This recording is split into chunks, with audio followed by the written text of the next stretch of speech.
Hi everyone, this is Liz from Creative Life of Liz, and I am here to do my April book Bujo setup, or my reading journal setup.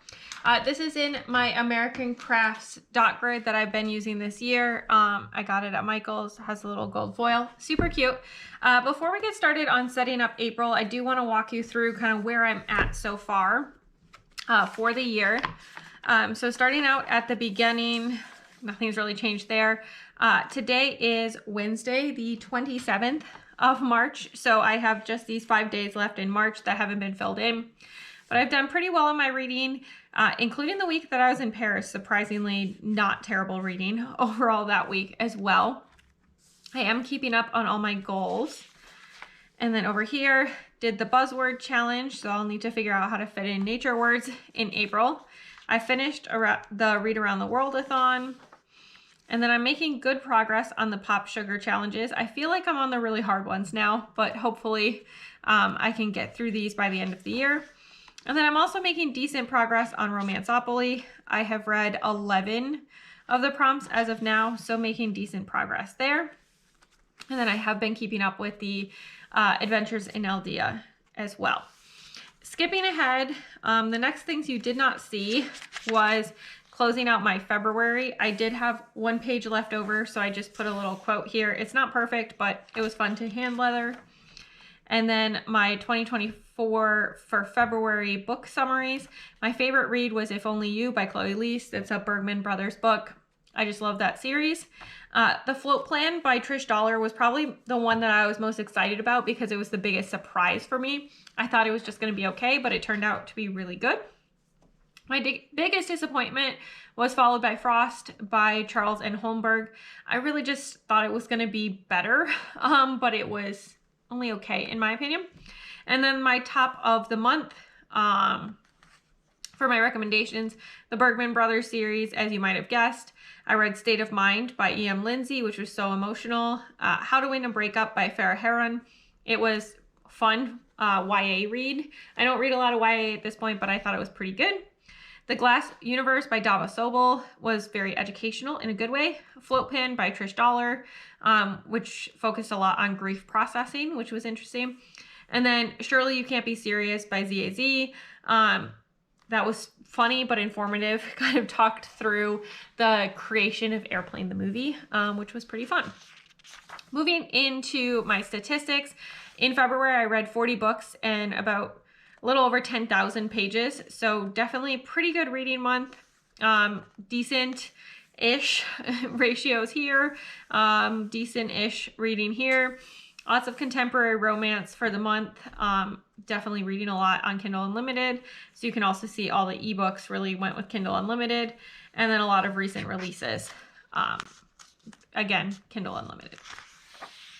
Into March, making good progress here. I have one more Romanceopoly prompt that I may or may not get to this month, but it's fine either way. If I do 4 a month, I would be done after October. So I have a little time to catch up if it doesn't work out. I have read Only and Forever, and then I need to read the other arc that I have, which is How to End a Love Story. Hopefully I can get to that before the end of the month. Realm-a-thon, I don't really have anything that's changed much on this page at this point, but I have been doing really well, and you'll see on each page the points for each individual book as we go. So here's what I've been reading this month. It's a little lighter reading month because I was traveling, but still pretty good overall. I got a lot of reads in and getting a decent number of points for my team for Realm-a-thon, or at least what I think is a decent number of points. So we're now at here. I have 5 days left in the month, and I have this much space left. I'm hoping that's enough so that I don't need to use any more. And then I save one spread for my kind of like questions that I ask about what I read and my favorites of the month. One spread for some statistics. And then this is the page we're going to start at for April. So for this month, my plan is to do a bees theme. Hopefully I can actually successfully draw that. We're gonna see how it goes. But I pulled out Mean Show fine liners for the black so that I have a lot of different widths. And then for my I Buy Em fine liner, since I use one every month for the kind of month, I have this turquoisey color. that I'm going to use. And then I also pulled out this yellow mild liner. I think that'll work for the bees. Give them a nice chill vibe, hopefully. So that's what I pulled out. I didn't do any prep at all for this setup beyond pulling out these pens. So we're gonna see how this goes. So this is what I've got. And then I also have to the side, the only readathon I plan to participate in is the magical readathon. It's the spring equinox section. So I'm going to try to set that up as well. And we're just going to see how this goes. So I'm going to fast forward you through all this setup because it is going to be kind of slow while I figure it all out. And then I will show you how it turned out at the end.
Okay, this is the bit that we've got set up. Not a lot happening yet, but we'll get there. I did this like little dashed line, like a bee was flying, and then kind of made it look like it fell off the page and then came back to this guy. For the month header, I just wrote 2024. It's just floating. And then I did kind of like a dot version, so a mini version of this over here. It's a little messy and not the easiest to read, but I think it's also kind of cute and fun. I'll do my 4 rolls to figure out what my prompts are once I know if I'm going to finish March's prompts or not. And then I'm not sure what my priority reads are at this point. Again, kind of depends on what I manage to finish in March.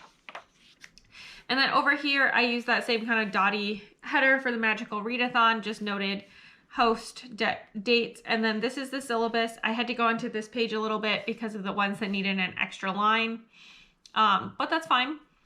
And then I set up a space here for the lore side quest, and then I will start here with the actual reads of the month. So hopefully that works out. The way I usually approach Magical Readathon is the spring equinox. I just do as many of these 14 topics as I can get done during the month. And then that gives me flexibility in August to pick my career at that point. So hopefully that works out again this year. We'll see how many of these I get done. And obviously that will impact what I end up doing in August. But hopefully it'll be a good set. So that's all I have for today. Hopefully you enjoyed it. And as always, please like and subscribe below if you haven't already. I really appreciate it. It helps me out. Let me know what your plans are for April. What are you planning to read? What is your readathon that you're planning to participate in? Do you have any suggestions for things I should read, especially ones that might fit one of these prompts? And then also follow me on Instagram at Creative Life of Liz. I will show in progress and finished spreads in this planner, my other planner, bits and pieces of my life, what I'm reading, all that good stuff. And until next time, bye.